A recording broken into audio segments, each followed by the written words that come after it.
Balikan ini hapon mo nasawa, buntag yaan, balikan hapon na. Okay, next line, the 50cc class. Asa man nahumol yung motor. Ang ato mga lady rider magila. Nahulog din yung motor na yun, nahumol sa tubig.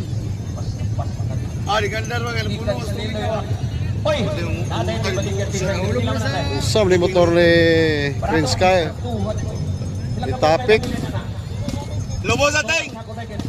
Nagula na tubig Dili ba? mo andar motor ni ano. Bitaw, kasi ganahan mo ha, guwapo kayo ng mga tikalidad, tikalibre nga. I-train ka na ting. Jersey sa motocross na rin. Kinsa tong ganahan, nag-idol sa Charlotte Galliarde from Sagay Negros na ay guwapa kay ng mga t-shirt diri. Pistang dutag yun. Unsa na John? Kalo, napoy kalo. Napaka ni Midjas. Isa na lang nabili sa Midjas. Asa rin nahulog si John? Tapik ba, tapik? Asa kalo ka? Pakita ka. Nahulog John kaya dito? Pakita ka. Ay. Ay, hindi nga po makapansin sa likod. Huwag doon nagpalitro. Siya man dito nahulog dito sa tubigan.